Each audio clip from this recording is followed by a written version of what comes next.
The massive alien ship hung in space like a metal mountain. Inside its command center, Admiral Zextera studied the holographic display with his 6 yellow eyes. The image showed a small blue planet orbiting a yellow star. Earth, the humans, called it. "Show me their defenses again," Zextera commanded in his deep voice. The display changed. Now it showed crude metal ships floating around the planet. Some were near a gray moon. Others moved slowly between floating rocks in space. The alien officers around the command table began to laugh. Their laughter sounded like grinding metal. "These are their warships?" asked General Korth, pointing at the display with one of his 4 arms. "They look like flying scrap metal." "Our scouts say the humans use chemical rockets for power," reported Intelligence Officer Vex. "No energy shields. No plasma weapons. Their fastest ships move slower than our cargo vessels." Zextera nodded slowly. In his long life, he had conquered 47 star systems. Every species had fallen before the might of the Corvani Empire. These humans would be no different. "How many ships do they have?" he asked. 234 vessels total, Vex replied. "Most are very small. Only 12 could be called large warships. They fire solid metal projectiles instead of energy beams." More laughter filled the command center. Solid projectiles, like throwing rocks at a starship. The Corvani had not used such primitive weapons for thousands of years. "Sir," said Captain Yex, "should we even bother with our main fleet? A single battle group could destroy them all." Zextera considered this. The Corvani fleet had 300 ships. Each one was larger and more powerful than anything the humans possessed. Their energy shields could stop any human weapon. Their plasma cannons could cut through human ships like a hot knife through ice. But there was something else to consider. The humans had to be made an example. Other species in the galaxy needed to see what happened to those who refused to join the Empire. Fear was a powerful weapon. "We will use the full fleet," Zextera decided. "Let the galaxy see the price of resistance." Far from the alien fleet, on a moon called Luna, Commander Jake Peterson sat in front of a wall of screens. The deep space sensors had been picking up strange signals for 3 days. Now the computers had finally figured out what they meant. "Sir," called technician Betty Davis from her station, "I'm getting a clear read on the contact. Distances for light hours and closing." Jake walked over to her station. On the screen was a dot that kept getting bigger. The computer was trying to figure out how big the dot really was. The numbers kept changing. 10 kilometers long, 20, 50. "That can't be right," Jake muttered. "Sir, I'm reading multiple contacts now," Betty said. Her voice was shaking. "Hundreds of them." Jake's blood turned cold. He grabbed the emergency phone that connected directly to Earth Command. "This is Luna Base calling Earth Command. Priority Alpha. We have incoming hostile contacts. Repeat, hostile contacts approaching from deep space." On Earth, General Lisa Martinez was eating lunch when her aide burst into her office. "General, Luna Base is on the emergency line," said Lieutenant Carl Rogers. Lisa grabbed the phone.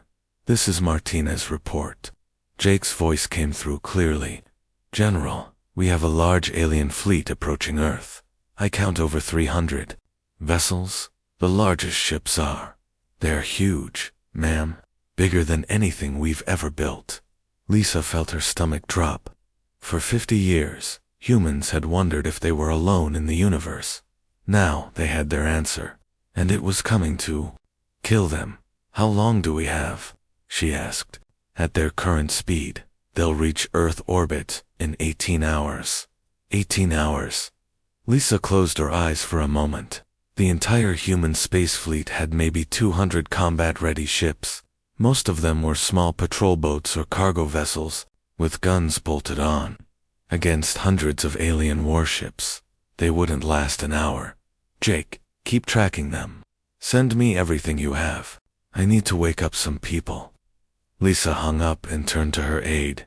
"Get me the president, then the Joint Chiefs, Then every fleet commander from here to Mars, move, in space. Captain Ryan Brooks stood on the bridge of the EDS Valiant. His ship was one of the largest in the human fleet. It had thick armor, powerful railguns, and the best crew in the Space Force. Against the aliens, it might as well be made of paper. Captain, called his communications officer, we're receiving a transmission from the alien fleet. Put it on screen. The main display flickered. Then an alien face appeared.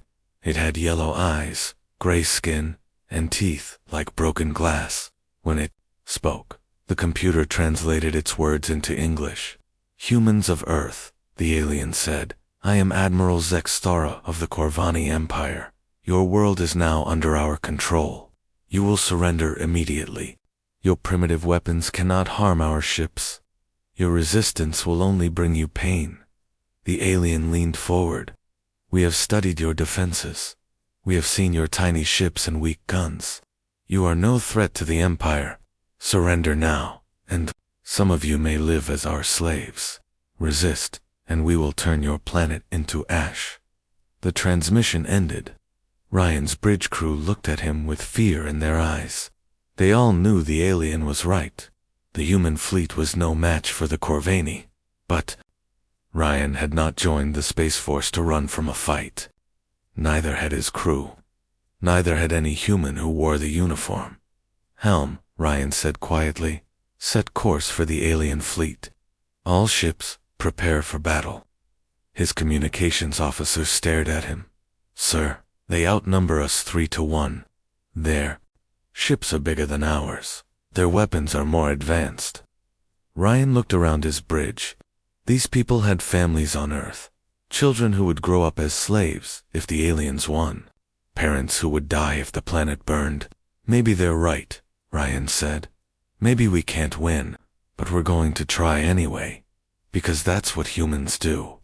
He pressed the ship-wide communications button. All hands, this is the captain. In 18 hours, we're going to fight an alien fleet. They think we're weak. They think our ships are toys. They think we'll run when we see their power. Ryan paused, looking out at the stars. They're about to learn they're wrong. In the underground bunkers of Earth Command, the lights never went out. General Lisa Martinez had not slept in 36 hours. Coffee cups and empty food containers covered her desk. On the wall screens, red dots showed the alien fleet getting closer to Earth. What do we have? Lisa asked the room full of officers. Colonel Dan Rogers stood up with a tablet in his hands. 212 combat ships ready for battle. The Valiant and 11 other heavy cruisers. 43 destroyers. The rest are patrol boats and converted cargo ships. Against 300 alien warships, Lisa said. Each one bigger than our largest ship. Yes, ma'am. The room went quiet. Everyone knew the math. In a straight fight, the human fleet would be destroyed in minutes. But then Dr. Amanda Foster cleared her throat. General, Amanda said, maybe we're thinking about this wrong. Lisa looked at the thin woman with gray hair. Amanda ran the Strategic Defense Institute. She was the smartest person Lisa knew. What do you mean? Lisa asked. Amanda walked to the front of the room. The aliens think we're primitive. They've seen our ships and our weapons. They think they know how we fight. They're not wrong, said Colonel Rogers. Our weapons are primitive compared to theirs. Exactly, Amanda said with a smile. They expect us to fight like they do. Big ships in neat lines, shooting energy beams at each other until someone wins. But what if we don't fight like that? Lisa leaned forward. Go on. The aliens have conquered dozens of worlds. Every species they fought used advanced technology. Energy shields, plasma weapons, organized battle fleets. They've never fought anyone who uses rocks and explosives and crazy ideas. Amanda pulled up a new display. It showed the space around Earth, the moon, the asteroid belt, the orbital stations, where humans mined rocks and ice. They see our mining equipment as harmless, Amanda continued. But a mining laser can cut through metal. A cargo ship full of explosives can take out a warship if it hits the right spot. We have thousands of civilian vessels they don't even know about. You're talking about suicide attacks, said Colonel Rogers. I'm talking about using every advantage we have, Amanda replied. The aliens fight with honor and rules. We fight to win. In another part of the building, Lieutenant Colonel Steve Adams was talking to Major Kate Sullivan. Steve had spent 10 years fighting rebels on Mars. Kate had written the book on guerrilla warfare in space. Conventional tactics won't work, Steve said. We need to be unpredictable. Kate nodded. She was looking at reports from human ships scattered across the solar system. Cargo haulers, mining vessels, research ships, even tourist boats. The aliens will expect our warships to attack them directly, Kate said. But what if our warships are just the distraction? What do you mean? Kate smiled. We have 300 civilian ships out there. The aliens don't see them as threats. Cargo ships carry cargo, right? Mining ships mine rocks. What if the cargo ships were carrying bombs instead of food? What if the mining ships started throwing asteroids at alien vessels? Steve started to understand. Hit them where they don't expect it. Exactly. And keep hitting them. When they think they've figured out our plan, we change it. Meanwhile, Chief Engineer Tony Rodriguez was in the shipyards above Earth. He had 30 hours to turn cargo ships into weapons. His team was working around the clock, welding armor plates onto civilian vessels and mounting weapons anywhere they would fit. Tony called his assistant, Sam Parker. The mining ship Iron Lady is here for conversion. Tony looked at the massive ship. It was designed to crack open asteroids and process the ore inside. The ship had huge cutting lasers, explosive charges, and a cargo hold that could fit a small building. Don't change anything, Tony said. Sam looked confused. Sir, this ship is already a weapon, Tony explained. Those mining lasers can cut through alien armor. Those explosive charges can blow holes in their hulls. All we need to do is point them at the right targets. Tony walked through the shipyard, looking at dozens of vessels being modified. A passenger liner was being loaded with automated missile pods. A scientific research ship was having its sensor arrays replaced with targeting computers. Even the small courier boats were getting armor and guns. Sir, Sam said, this isn't going to work. These ships weren't built for combat. The aliens will destroy them easily. Tony nodded. You're right. Most of these ships won't survive the first attack. But they don't need to survive. They just need to hurt the enemy before they die. Back on the Valiant, Captain Ryan Brooks was meeting with his senior officers. The alien fleet was now only 8 hours away. Sir, said Commander Pete Williams, I've been studying the alien formation. They're flying in perfect geometric patterns, very orderly, very predictable. And, Ryan asked, well, sir, if they always fly like that, we can guess where they'll be. Set traps, plan ambushes. Lieutenant Sarah Wells spoke up. Captain, I've been talking to the civilian pilots. They want to help. Ryan frowned. I can't ask civilians to fight a war. With respect, sir, you're not asking. They're volunteering. Every cargo hauler, every mining ship, every transport in the system wants to join the fight. Ryan thought about this. The alien admiral had called humans primitive. Maybe he was right. Humans still fought with metal bullets while the aliens used energy beams. Human ships were powered by explosions while alien ships used exotic matter. But humans had something the aliens didn't understand. When their backs were against the wall, humans didn't surrender. They got angry. They got creative. They found ways to turn weakness into strength. Sir, said his communications officer. Incoming message from Earth Command. General Martinez's face appeared on the screen. Behind her, Ryan could see dozens of officers working frantically. Ryan, Lisa said, we're changing the plan. Dr. Foster has some ideas. You're not going to like them. I'm listening, General. We're going to split the fleet. Make the aliens think we're retreating. Lead them into the asteroid belt, where their big ships will have trouble moving. Ryan nodded. Standard tactics. Draw them into terrain that favors us. That's just the beginning, Lisa continued. Once they're in the belt, we hit them with everything we have. Not just warships, mining ships, cargo vessels, even the passenger liners. General, those ships have no armor, no shields. The aliens will cut through them like paper. I know, Lisa said quietly.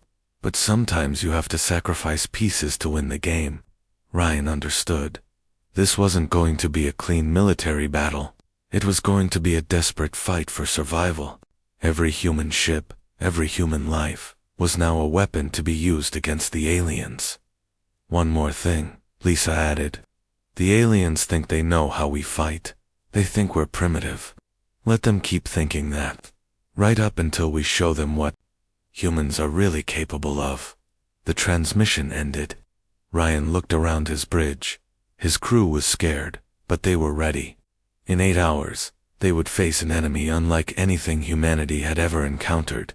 But the aliens were about to face something they had never encountered either. They were about to fight humans who had nothing left to lose. The Corvani fleet moved through space like a metal storm. 300 ships in perfect formation, their hulls gleaming with energy shields. Admiral Zexthera watched the tactical display with satisfaction. The human ships were scattering like frightened animals. Sir, reported Captain Yex, the human fleet appears to be retreating. Most of their ships are moving toward the asteroid field. Zexthera's lipless mouth curved in what might have been a smile. Cowards. They run to hide among the rocks, like primitive cave dwellers. Should we pursue them into the asteroid field, Admiral? Of course, we will destroy them where they cower. The alien fleet adjusted course, following the retreating humans, into the belt of spinning rocks between Mars and Jupiter. The asteroids were huge chunks of metal and ice, some as large as cities. They tumbled slowly through space, creating a maze of floating mountains. Sir, warned Navigation Officer Tex, the asteroids will limit our maneuverability. Our larger ships may have difficulty. Silence, Zexthera snapped. Human ships are slower than ours. If they can navigate this field, so can we. What the Admiral didn't know was that humans had been working in the asteroid belt for 50 years. They knew every rock, every safe passage, every hiding spot. The retreating human ships weren't running in panic. They were leading the aliens into a trap. Captain Ryan Brooks watched from the bridge of the Valiant as the alien ships entered the asteroid field. The massive Corvani vessels had to slow down to avoid crashing into the floating rocks. Their perfect formation became ragged as ships struggled to maintain distance from each other. Now, Ryan whispered into his communicator, throughout the asteroid belt, hidden human ships powered up their engines. They had been drifting like dead metal for hours, looking like abandoned wrecks. The aliens had ignored them completely. The mining ship Stonecutter suddenly roared to life behind a large asteroid. Its massive drilling lasers, designed to cut through solid rock, swiveled toward the nearest Corvani vessel. The lasers fired, cutting deep grooves in the alien ship's hull. What Admiral Zexthera began, but his words were cut off as explosions bloomed around his fleet. The cargo ship Heavy Lifter emerged from behind another asteroid. Its hold was packed with mining explosives instead of supplies. The ship accelerated straight toward a Corvani cruiser, its pilot broadcasting a final message for Earth. The collision sent fragments of both ships spinning through space. The Corvani vessel's energy shields had been designed to stop plasma beams, not a multi-thousand-ton ship moving at high speed. Sir, Captain Yex shouted over the alarms, we're under attack from multiple vectors. Small ships, civilian vessels. They're using kamikaze tactics. Zexthera stared at the display in disbelief. No civilized species fought like this. No military force used suicide attacks as standard tactics. It was barbaric, wasteful, insane. It was also working. More human ships revealed themselves throughout the asteroid field. The passenger liner Star Dream had been converted into a missile platform. It launched hundreds of small rockets before 3 alien ships destroyed it. Most of the missiles were shot down, but enough got through to damage to Corvani vessels. On the other side of the battle, Sergeant First Class Mike Thompson was leading the most dangerous mission of his life. His team of 12 Marines was packed into a small courier ship, approaching the alien flagship. Remember, Mike told his team, their internal security is designed to stop energy weapons, but they've probably never seen good old-fashioned gunpowder. The courier ship looked damaged, drifting helplessly toward the Corvani flagship. The alien sensors showed no life signs because the Marines were wearing special suits that blocked their heat signatures. "Breach in 30 seconds, called the pilot, Lieutenant Jack Davis. The small ship bumped against the alien hull. Explosive charges blew a hole through the metal, and the Marines poured through into the enemy vessel. The interior of the alien ship was a maze of corridors lit by blue light. Strange symbols covered the walls. The gravity was lighter than Earth normal, making the Marines feel like they could jump over buildings. Movement ahead, whispered Corporal Lisa Brown. 2 alien guards rounded a corner. They wore powered armor and carried energy rifles, but they moved slowly, confidently. They had never fought humans before. Mike's team opened fire with automatic weapons. The simple lead bullets punched through the aliens' sophisticated armor like it was made of tinfoil. The aliens fell before they could even raise their weapons. "These things are designed to stop energy beams," Mike said, checking his rifle. "But a good old bullet still works fine." Meanwhile, Dr. Jennifer Walsh was working magic from her computer lab on Earth. She had been studying the alien transmissions for days, looking for weaknesses in their communication systems. "Their computer networks are incredibly advanced," she told her team, "but they're also incredibly complex. Too complex." Jennifer had discovered something interesting. The alien computers were so sophisticated that they couldn't handle simple, primitive programs. It was like trying to run a children's game on a supercomputer. The system didn't know what to do with such basic code. "Deploy the virus," Jennifer ordered. Across space, human communication satellites began broadcasting simple computer programs toward the alien fleet. The programs were based on ancient Earth computer code from the 20th century. They were crude, basic, and completely incompatible with advanced alien systems. The Corvani computers tried to process the incoming data. Their sophisticated firewalls were designed to stop complex cyber attacks. But these weren't complex attacks. They were so simple that the alien systems couldn't figure out how to block them. One by one, alien ships began to experience system failures. Navigation computers crashed. Weapons targeting systems went offline. Communication networks started broadcasting random noise. "What is happening?" Admiral Zextera demanded as his flagship's lights flickered. "Unknown, sir," reported his technical officer. "Our computers are malfunctioning. The humans appear to be using some kind of primitive electronic warfare." Primitive. That word again. But primitive was working. Back in the asteroid field, the battle was becoming a nightmare for the Corvani. Every time they destroyed a human ship, 2 more appeared from hiding.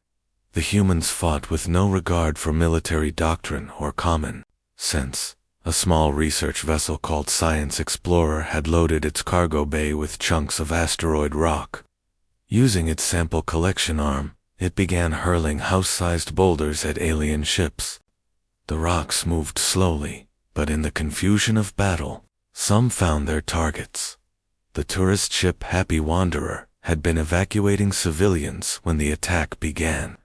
Instead of fleeing to safety, the captain turned his ship around and rammed it into an alien destroyer. The last transmission from the ship was the sound of passengers singing the Earth anthem. Captain Ryan Brooks watched the chaos with grim satisfaction. "All ships," he broadcast, Implement Plan Delta. Plan Delta was simple. Every human ship would target the largest alien vessel they could find and ram it.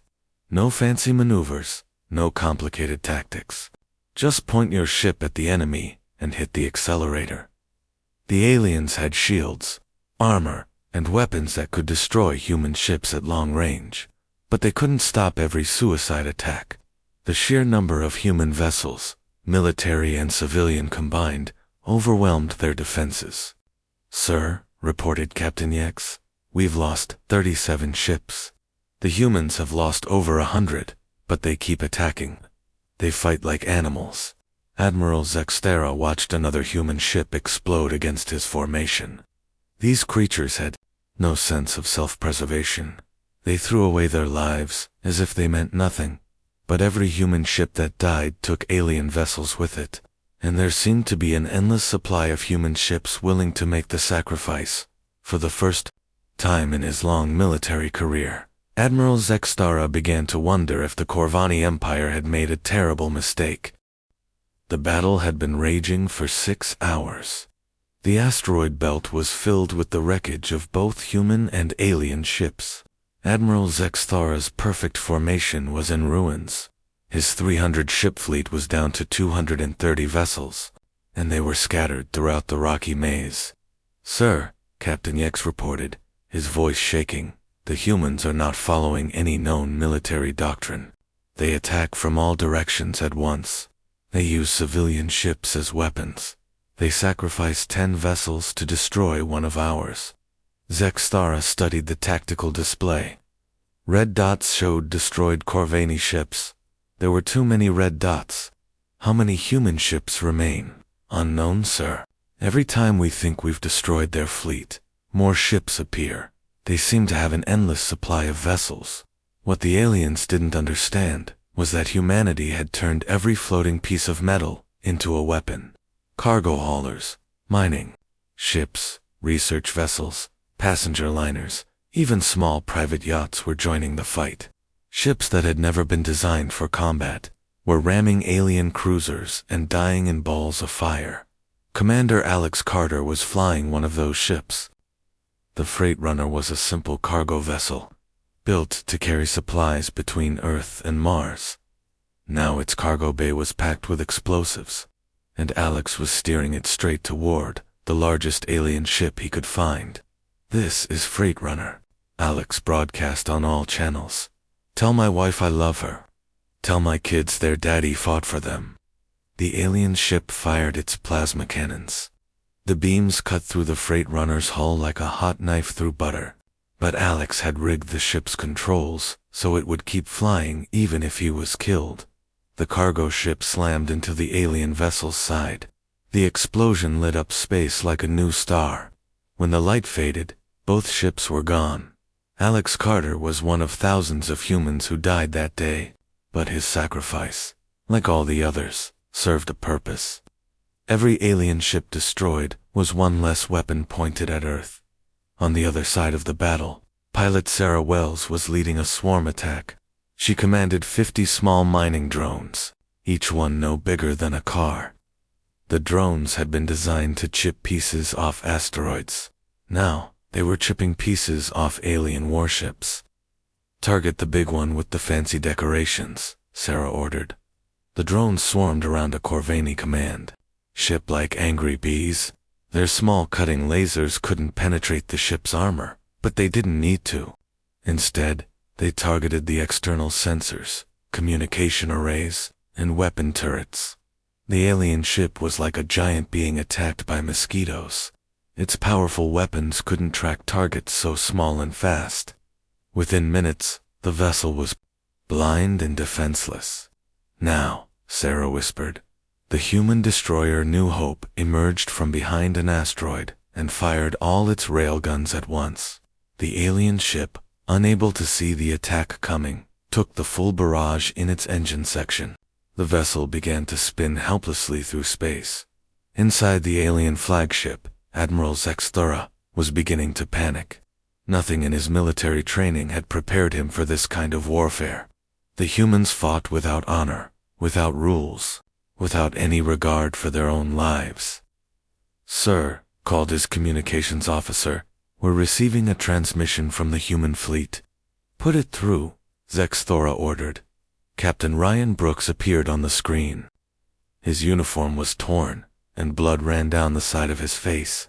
Behind him, the bridge of the Valiant was filled with smoke and sparks. "Admiral," Ryan said calmly, "you wanted to see human defenses. How do you like them so far?" Zexthera S6, eyes narrowed. "Your ships are primitive. Your tactics are barbaric. You fight like wild animals." "You're right," Ryan agreed. "We're not as advanced as you. Our ships are smaller, our weapons are weaker, but we have something you don't understand." "What is that?" "We don't know how to quit." The transmission ended. Zexthora stared at the blank screen, trying to understand what the human had meant. He was about to find out. Hidden throughout the asteroid belt, dozens of human weapons platforms suddenly powered up. They had been disguised to look like mining stations or research facilities. The aliens had ignored them completely. The platforms opened fire all at once. Railgun slugs, missile barrages, and mining laser beams converged on the alien fleet from every direction. Ships that thought they were safe suddenly found themselves under attack from enemies they never saw coming. "Where are these weapons coming from?" Zexthera demanded. "Unknown, sir," his tactical officer replied. "Our sensors show only asteroids and debris." What the aliens didn't realize was that humans had been hiding weapons in the asteroid belt for decades. Not because they expected an alien invasion, but because they expected war with each other. Humans had always been good at killing, and they had prepared this region of space for combat. Meanwhile, Sergeant Mike Thompson and his Marines had reached the engineering section of the alien flagship. The corridors were filled with strange machinery that hummed with unknown energy. "Plant the charges," Mike ordered. His team began placing explosive devices throughout the engineering section. The aliens had sophisticated energy shields and plasma weapons, but they had never encountered simple chemical explosives. Their damage control systems didn't know how to handle old-fashioned bombs. Movement, called Corporal Lisa Brown, a squad of alien soldiers rounded the corner. They wore powered armor and carried energy rifles that could vaporize a human in seconds. But they moved slowly, confidently. They had never faced desperate humans with nothing to lose. Mike's Marines opened fire with shotguns loaded with steel pellets.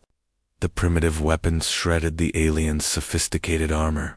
The enemy soldiers fell before they could even raise their energy rifles. "Charges set," reported Private Tom Clark. "We've got 2 minutes before this whole section goes up. Then, let's get out of here," Mike said. But as they reached the exit, more alien soldiers appeared, dozens of them, blocking every escape route. The Marines were trapped. Mike looked at his team. They were all young, all brave, all ready to die for their planet. He made a decision that would haunt his dreams forever. "I'm staying," he said. "Get to the escape pods." "Sir, no," Lisa protested. "We go together or not at all. That's an order. Corporal, someone needs to make sure these charges go off. Get our people home." The Marines reluctantly fell back to the escape pods. Mike Thompson stood alone in the corridor, watching the alien soldiers advance. He had enough ammunition for maybe 30 seconds of fighting. It would have to be enough. Mike opened fire, forcing the aliens to take cover. The timer on the explosives showed 30 seconds remaining. 2010, for Earth, Mike whispered. The explosion tore through the engineering section of the alien flagship. The massive vessel shuddered and began to list to one side. Its engines went offline, leaving it dead in space. Admiral Zexthera felt his ship dying around him. Emergency lights flashed red. The artificial gravity flickered on and off. "Damage," reports flooded in from every section. "Sir," Captain Yek said quietly, "perhaps we should consider withdrawal." Withdrawal. The word tasted like poison in Zexthera's mouth. The Corvani Empire had never retreated from a primitive species, but they had never fought humans before. The humans didn't fight like other species. They didn't surrender when their position became hopeless. They didn't negotiate when they were outgunned. They just kept attacking, kept dying, kept making the aliens pay for every meter of space. "Sir," the communications officer called, "long-range sensors are detecting more human ships approaching from Earth. Hundreds of them." Zextera's hearts sank. The humans had more ships. How many vessels did this primitive species possess? What he didn't know was that the approaching ships were mostly civilian craft hastily converted for combat. Passenger liners with missile pods welded to their hulls, cargo ships filled with explosives, even small pleasure boats carrying suicide bombers. Every human with access to a spacecraft was joining the fight. They came not because they were ordered to, but because their home was threatened, because their families were in danger, because sometimes the only choice is to fight or die, and humans had never been good at accepting death quietly. The final hour had come. Admiral Zexthera's fleet was broken and scattered throughout the asteroid belt. Of his original 300 ships, only 140 remained combat-ready. His flagship was dead in space, its engines destroyed by human saboteurs. But the humans had paid a terrible price. Captain Ryan Brooks watched the tactical display from his damaged bridge. The human fleet had lost over 300 ships. Good people had died today. Friends, colleagues, civilians, who had never asked to be warriors. "Sir," reported his communications officer, "the alien flagship is trying to signal the rest of their fleet. Can you jam their communications?" "Already done, sir. They're blind and deaf." Ryan nodded. It was time to end this. The aliens had come to destroy Earth, thinking humans were weak and primitive. They were about to learn the truth about humanity.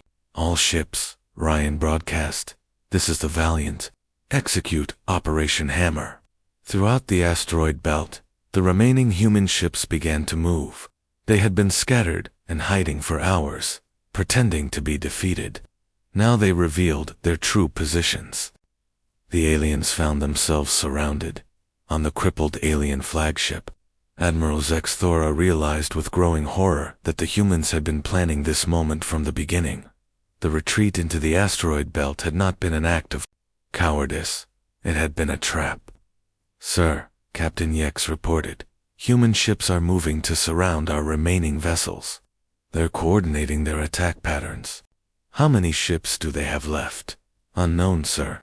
They keep appearing from behind asteroids. It's as if they've been hiding throughout this entire region of space." Zexthera understood now. The humans had turned the asteroid belt into a fortress. Every rock could hide a ship. Every mining station could be a weapons platform. Every piece of debris could conceal an ambush. The aliens had superior technology, but the humans had superior knowledge of the battlefield. They had been working in this region for decades, building infrastructure, creating hiding places, preparing for a war they hoped would never come. Dr. Jennifer Walsh's computer virus was still wreaking havoc on the alien fleet.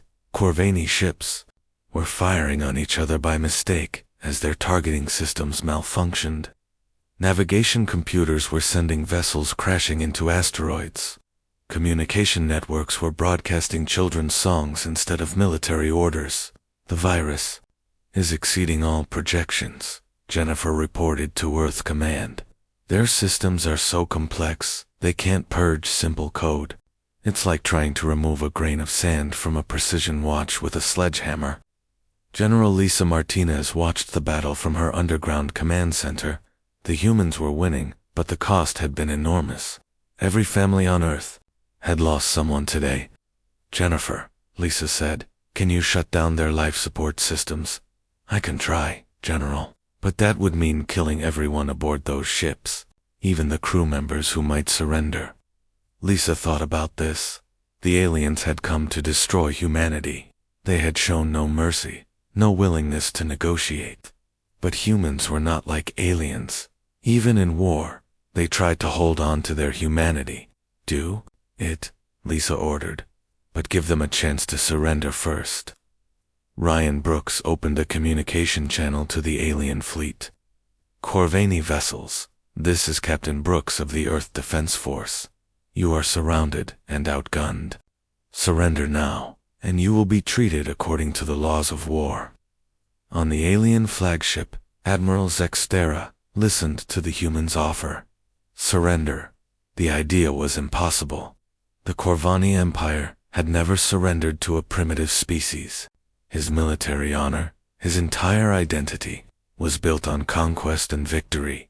But as he looked around his damaged bridge, Zextera realized that honor might be a luxury he could no longer afford. His ships were dying, his crew was dying, his empire's greatest fleet was being destroyed by creatures who fought with metal bullets and chemical explosives.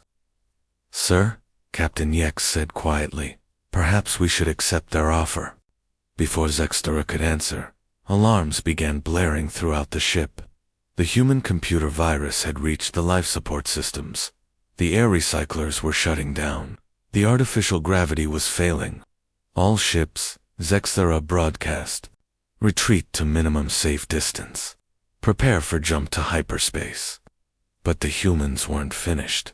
As the surviving alien ships tried to escape the asteroid belt, they found their path blocked by more human vessels. The cargo ship, Big Hauler, loaded with nuclear mining charges, accelerated directly toward the alien formation. This is the Big Hauler, the ship's captain broadcast. You came here to destroy our world. You picked the wrong species. The cargo ship detonated in the middle of the alien formation. The nuclear explosion destroyed 6 Corvani vessels and damaged a dozen others. The remaining aliens scattered in panic, their orderly retreat becoming a desperate flight for survival. Colonel Dan Rogers watched the battle from his command post on Luna. The aliens who had arrived with such confidence were now running for their lives. But humans had one more surprise waiting for them. Dan, General Martinez's voice came through his communicator. Activate the perimeter defenses. Rogers smiled. The aliens thought they were escaping into open space. They didn't know about the weapons platforms hidden in the outer solar system. Robotic sentries that had been quietly waiting for years, disguised as scientific satellites as the alien ships fled toward the edge of the solar system. The hidden platforms came online. Railgun batteries and missile clusters that had been drifting, silent and cold, suddenly roared to life. The fleeing aliens found themselves running through another gauntlet of human weapons. Ships that had survived the battle in the asteroid belt were picked off one by one as they tried to reach safe jumping distance. Admiral Zextera's personal escape pod finally cleared the solar system's gravity well. Behind him, his great fleet was gone, destroyed by a species that wasn't supposed to be a threat, defeated by creatures who fought with primitive weapons and impossible courage. As his pod jumped to hyperspace, Zextera composed his final report to the Corvani High Command. It would not be a pleasant message to deliver. The humans are not what we expected, he would write. They do not fight with honor or follow military doctrine. They turn every civilian ship into a weapon. They sacrifice their lives without hesitation. They refuse to surrender even when facing certain death. Recommendation: mark the Sol system as forbidden territory. Do not attempt further contact with the human species. They are too dangerous to conquer. On Earth, the celebration was muted. Humanity had won, but at a terrible cost. Over 50,000 people had died in the battle. Entire families had been wiped out when civilian ships joined the fight. Captain Ryan Brooks stood on the observation deck of the Valiant, looking out at the wreckage floating in space. Each piece of debris represented someone's dream, someone's life, someone's sacrifice. Sir, his executive officer approached. The president wants to give you a medal. Ryan shook his head. Give it to the civilian pilots. Give it to the cargo ship captains. Give it to everyone who died today, so the rest of us could live. Dr. Amanda Foster was already analyzing the captured alien technology. The Corvani had left behind enough wreckage to advance human science by centuries. Energy shields, faster than light drives. Plasma weapons that could reshape the balance of power in the galaxy. But Amanda understood that technology alone hadn't won this battle. Humans had triumphed because they possessed something that couldn't be built or programmed. They had the will to fight for their home, their families, their freedom. The aliens had expected to conquer another primitive world. Instead, they had encountered humanity at its most dangerous. Humans who were backed into a corner, who had nothing left to lose, who would rather die than surrender. Within days, alien communication networks across the galaxy were buzzing with warnings about the Sol system. The Corvani Empire issued official orders forbidding any contact with Earth. Other alien species, hearing the stories of the battle, marked human space as a region to avoid. The galaxy had learned a valuable lesson. Technology wasn't everything. Advanced weapons weren't everything. Sometimes, the most dangerous enemy was the one who refused to admit defeat. General Lisa Martinez received reports from intelligence services across human space. Alien merchants were refusing to trade near Earth. Alien explorers were avoiding the entire region. The various galactic powers had apparently decided that humans were too unpredictable, too violent, too willing to die for their beliefs. It was exactly what humanity needed. Time to grow stronger, to build better defenses, to prepare for whatever challenges the galaxy might bring. The aliens had laughed at Earth's defenses. They had mocked human technology as primitive and worthless. They had expected an easy victory against a backward species. Instead, they had discovered that the most dangerous weapon in the universe was the human spirit. And that was a lesson they would never forget.